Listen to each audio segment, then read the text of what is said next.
Bismillahirrahmanirrahim. Assalamualaikum warahmatullahi wabarakatuh. Perkenalkan, saya Besena Diva Salsabila T, Pendidikan Fisika B, akan mempresentasikan materi tentang kuesioner. Mata kuliah ini adalah mata kuliah instrumen non-tes, di mana pada kesempatan ini saya akan membahas kuesioner tentang tingkat motivasi belajar di tengah pandemi COVID-19 mahasiswa jurusan Fisika Fakultas Matematika dan Ilmu Pengetahuan Alam Universitas Negeri Makassar.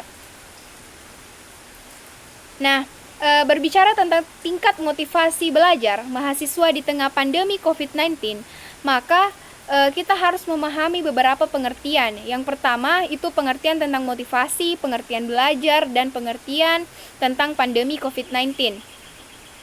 Menurut KBBI, motivasi adalah dorongan yang timbul pada diri seseorang secara sadar atau tidak sadar untuk melakukan suatu tindakan dengan tujuan tertentu. Nah, sedangkan belajar, kita sudah ketahui bersama bahwa belajar merupakan suatu kegiatan yang dilakukan untuk mengetahui sesuatu yang belum diketahui atau untuk memperdalam sesuatu yang sudah diketahui agar lebih dipahami.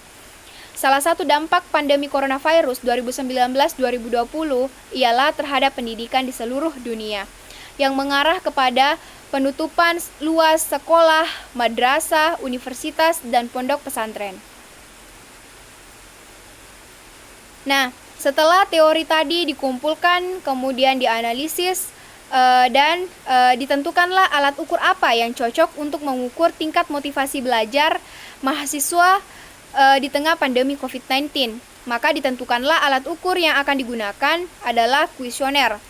Dengan penentuan skala ukur yaitu skala Likert, di mana skala Likert adalah skala respons psikometri terutama digunakan dalam kuesioner untuk mendapatkan preferensi responden atas sebuah pernyataan atau serangkaian laporan.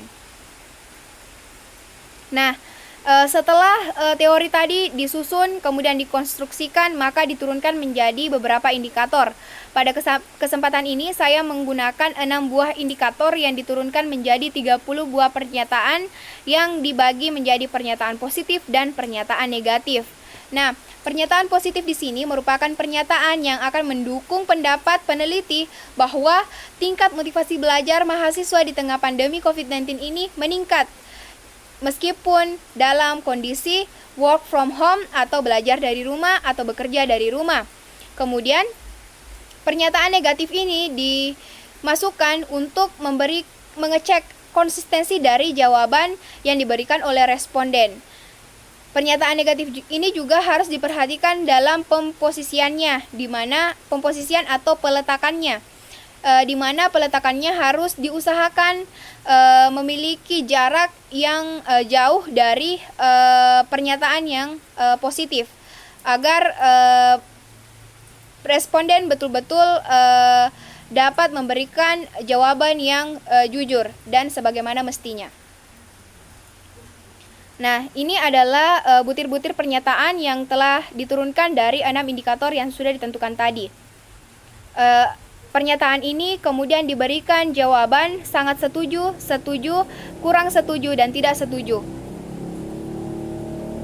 Nah, ini adalah contoh dari kuesioner yang dibagikan kepada responden, di mana kuesioner ini dibagikan secara online melalui Google Form yang kemudian diisi pun secara online karena mengingat keadaan yang sekarang ini tidak memungkinkan untuk melakukan pengumpulan data secara langsung. Nah, setelah melakukan penyusunan indikator dan diturunkan menjadi pernyataan, maka dilakukan korelasi atau pencocokan antara indikator dan pernyataan yang disusun. Apakah indikator yang disusun ini sudah sesuai dengan pernyataan yang diturunkan dari indikator tersebut? Maka dilakukanlah uji validitas teoretik. Uji validitas teoretik ini juga dikenal dengan uji validitas Gregory atau uji validitas dua pakar, di mana digunakan dua pakar untuk mengecek kecocokan antara indikator yang disusun dan pernyataan yang dibuat. Pakar yang digunakan pada kesempatan ini adalah dua orang teman saya yang berasal dari jurusan fisika juga yang memprogram mata kuliah instrumen non-tes ini. Nah, pada pelaksanaan sebenarnya pakar yang digunakan di sini adalah pakar yang betul-betul mengerti tentang materi yang akan kita bahas. Akan tetapi karena ini hanya untuk memenuhi kebutuhan tugas kuliah, maka yang digunakan adalah teman-teman yang memprogram mata kuliah yang sama. Validitas teoretik ini memiliki persamaan, yaitu saya tampilkan pada slide dengan sebuah klasifikasi dikatakan bahwa validitasnya akan sangat tinggi apabila berada di rentang 0,8 sampai dengan 1, validitas tinggi jika 0,6 sampai 0,79, validitas sedang jika 0,4 sampai 0,59, validitas rendah jika 0,2 sampai 0,39, dan validitas sangat rendah jika berada pada rentang 0,00 sampai 0,19. Nah, ini adalah hasil uji validitas teoretik yang saya lakukan, di mana dilakukan oleh dua pakar dengan hasil sebagai berikut.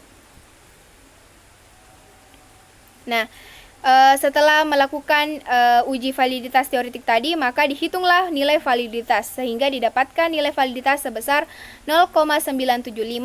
Dengan kata lain, validitasnya sangat tinggi, sehingga hasil pernyataan yang telah disusun berupa 30 buah butir pernyataan maka dapat disebar ke responden untuk diisi dan kemudian dilakukan pengujian lanjutnya. Nah, setelah semua kuesioner dibagikan dan kemudian dikumpulkan berupa form respon dari responden, maka dilakukanlah pengujian selanjutnya, yakni pengujian uji validitas empirik. Uji validitas ini dilakukan untuk mengetahui apakah alat ukur tersebut memiliki ketepatan dalam melakukan pengukuran, atau dengan kata lain, apakah alat ukur tersebut dapat benar-benar mengukur apa yang hendak diukur. Secara manual, uji validitas ini dapat dilakukan dengan menggunakan persamaan seperti yang saya tampilkan pada slide. Nah, ini merupakan hasil dari pengujian yang dilakukan dan ditabelkan seperti berikut. Dari 30 buah butir pernyataan yang disusun, terdapat 22 butir yang dinyatakan valid dan 8 butir lainnya dinyatakan tidak valid. Nah, seperti saya sudah tandai, yang berwarna merah ini adalah yang tidak valid dan yang berwarna hitam ini adalah yang valid. Nah, setelah mendapatkan 22 butir pernyataan yang valid, maka langkah selanjutnya adalah dengan melakukan uji reliabilitas. Uji reliabilitas ini adalah serangkaian pengukuran atau serangkaian alat ukur yang memiliki konsistensi jika pengukuran yang dilakukan dengan alat ukur itu dilakukan secara berulang. Secara manual, uji reliabilitas dapat dilakukan dengan menggunakan persamaan yang saya tampilkan pada slide. Nah, suatu data dikatakan reliable apabila nilai RII-nya itu lebih besar dari 0,6. Nah, ini adalah hasil dari uji reliabilitas yang dilakukan pada 22 butir pernyataan yang dikumpulkan tadi.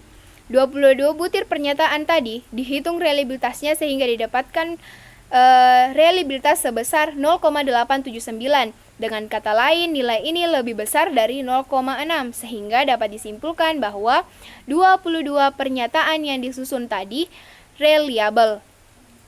Sehingga pernyataan ini atau 22 buah pernyataan ini dapat digunakan untuk pengukuran selanjutnya, yakni pengukuran tingkat motivasi belajar mahasiswa di tengah pandemi COVID-19. Sedangkan untuk 8 buah pernyataan yang dinyatakan tidak valid tadi harus dilakukan pengecekan secara ulang untuk mendapatkan pernyataan yang valid lagi, sehingga dapat didapatkan 30 pernyataan yang valid untuk digunakan pada pengukuran tingkat motivasi belajar mahasiswa di tengah pandemi COVID-19. Nah, mungkin sekian presentasi dari saya. Lebih dan kurangnya mohon dimaafkan. Wassalamualaikum warahmatullahi wabarakatuh.